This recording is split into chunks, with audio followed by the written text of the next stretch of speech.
Alors, c'est parti pour cette correction d'exercice. Donc, on nous demande la composition du noyau d'un atome de fluor qui contient 19 nucléons et 9 protons.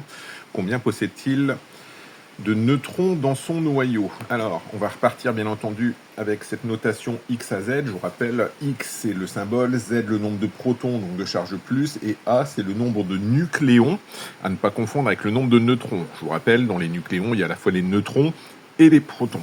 Alors, donc, comment on va faire pour avoir le nombre de neutrons? Donc, on prend le nombre de neutrons, va être égal au nombre de nucléons, donc ce qui est noté en A, moins le nombre de protons, donc on fait 19 moins 9, ça nous donne 10 neutrons.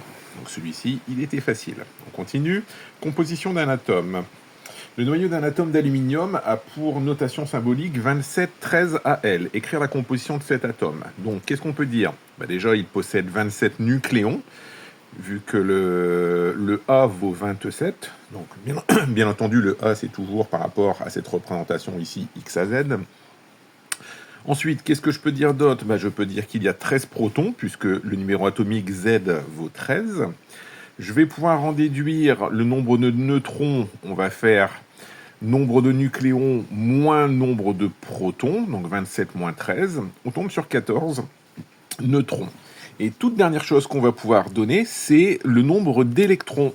En effet, c'est un atome. On sait qu'un atome, c'est toujours électriquement neutre. Donc, il y a 13 protons. On en déduit qu'il y aura 13 électrons.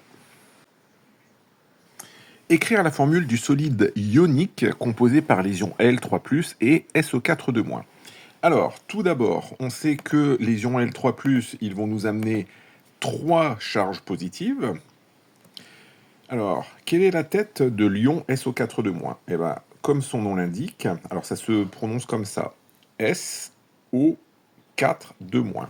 Il possède un atome de soufre, 4 atomes d'oxygène autour, donc SO4, et l'ensemble de cet ion est chargé 2 fois négativement, donc ici, donc c'est pour ça qu'on a le petit 2-. Donc notre notre ion SO4-, il va nous amener 2 charges moins, et on a vu dans le cours qu'un solide ionique devait toujours respecter la règle de l'électroneutralité, autant de plus que de moins. Donc si je mets un Al3+ avec un SO4-, ça ne fonctionne pas, il va avoir une charge plus en trop. Alors, comment on va pouvoir s'en sortir? Donc tout simplement, on dit que Al3+ va nous amener 3+, si j'en mets un deuxième, je vais obtenir 6 charges plus. Le SO4-, je vais en prendre 1, 2 et 3. Comme ça, chaque SO4-, va m'apporter 2 charges moins. Comme je prends 3 ions, ça va m'apporter 6 charges moins. 6 plus, 6 moins, les charges se compensent. On a bien l'électroneutralité de la matière au niveau macroscopique. Donc, quelle va être la formule de ce solide ionique? Donc, j'ai 2 aluminium. Je vous rappelle, les charges plus disparaissent puisqu'elles sont compensées par les charges négatives.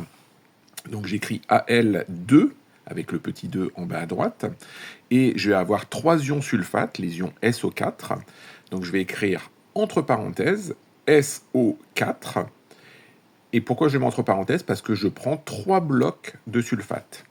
Donc, alors, on continue, on passe au numéro 10. Donner la composition du noyau d'un atome. L'or a pour symbole AU. Il est caractérisé par le nombre de masse A égale 197, le numéro atomique Z égale 79. Identifier le nombre de protons présents dans son noyau. C'est facile. Z égale 79, donc 79 protons. Écrire le nombre de neutrons présents dans son noyau. Donc, on sait faire. On sait que le nombre de neutrons, c'est le nombre de nucléons moins le nombre de protons, donc 197 moins 79, on tombe donc sur du 118 neutrons. Facile. Écrire la représentation symbolique du noyau de cet atome d'or, donc je vous rappelle, c'est la représentation X à Z. Le symbole de l'or, c'est AU, donc on va donc noter AU, 79 pour son Z et 197 pour son A, son nombre de masse. Et voilà. Alors, qui suis-je? Je suis un atome, mon numéro atomique est Z égale 13, ma masse est égale à M égale 451 fois 10 puissance moins 26 kg.